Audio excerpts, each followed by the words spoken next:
ನಿಮ್ಮ ಹುಡುಗಿ ಇದ್ದರೆ ಈ ವಿಡಿಯೋ ಎಡಿಟಿಂಗ್ ಮಾಡಿಕೊಡಿ. ಸಿಂಪಲ್ ಆಗಿ ಹೇಗೆ ಎಡಿಟ್ ಮಾಡ್ಕೊಳ್ಳೋದು ಅಂತ ಹೇಳ್ಕೊಡ್ತೀನಿ. ಅದಕ್ಕಿಂತ ಮುಂಚೆ ನಮ್ಮ ಪೇಜನ್ನು ಫಾಲೋ ಮಾಡಿ ಇಟ್ಕೊಳ್ಳಿ.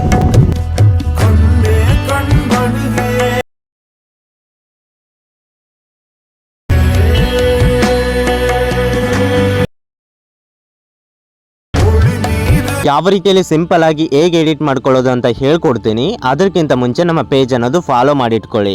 ಫಸ್ಟ್ ಬಯೋದಲ್ಲಿ ಹೋಗಿ ಕ್ಲಿಕ್ ಮಾಡಿ. ಕ್ಲಿಕ್ ಮಾಡಿದ ಮೇಲೆ ಕೆಳಗಡೆ ವೆಬ್ಸೈಟ್ ಅಂತ ಇರುತ್ತೆ, ವೆಬ್ಸೈಟ್ ಮೇಲೆ ಕ್ಲಿಕ್ ಮಾಡಿ.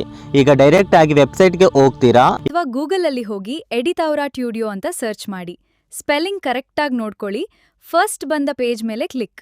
ಇಲ್ಲಿ ಸರ್ಚ್ ಬಟನ್ ಇದೆಯಲ್ಲ 53 ಅಂತ ಸರ್ಚ್ ಮಾಡಿ. ಫಸ್ಟ್ ಬಂದ ಪೇಜ್ ಮೇಲೆ ಕ್ಲಿಕ್ ಮಾಡಿ. ಫಸ್ಟ್ ಬಂದ ಪೇಜ್ ಮೇಲೆ ಕ್ಲಿಕ್ ಮಾಡಿ. ಈಗ ಹಾಗೆ ಕೆಳಗಡೆ ಸ್ಕ್ರೋಲ್ ಮಾಡಿದ್ರೆ ಇಲ್ಲಿ ಫುಲ್ ಪ್ರಾಜೆಕ್ಟ್ ಲಿಂಕ್ ಅಂತ ಇರುತ್ತೆ. ಸೊ ಡೌನ್ಲೋಡ್ ಅನ್ನೋ ಬಟನ್ ಕಾಣಿಸ್ತಾ ಇದೆಯಲ್ಲ, ಅದ್ರ ಮೇಲೆ ಕ್ಲಿಕ್ ಮಾಡಿ. ಈಗ ಡೈರೆಕ್ಟ್ ಆಗಿ ಅಲೈಟ್ ಮೋಷನ್ ಆ್ಯಪ್ಗೆ ಇಂಪೋರ್ಟ್ ಆಗುತ್ತೆ. ಸೊ ಅಲ್ಲಿಂದ ನೀವು ಜಸ್ಟ್ ಫೋಟೋಸ್ ಅನ್ನೋದು ಚೇಂಜ್ ಮಾಡಿದರೆ ಸಾಕು, ವಿಡಿಯೋ ಅನ್ನೋದು ರೆಡಿ ಆಗುತ್ತೆ. ಸೊ ಯಾವ ರೀತಿಯಲ್ಲಿ ಎಡಿಟ್ ಮಾಡ್ಕೊಳ್ಳೋದು ಅಂತ ಫುಲ್ ವಿಡಿಯೋ ನನ್ನ ಒಂದು ಯೂಟ್ಯೂಬ್ ಚಾನಲ್ನಲ್ಲಿ ಹಾಕಿರ್ತೀನಿ. ಸೊ ಅಲ್ಲಿಂದ ನೀವು ನೋಡ್ಬೋದು.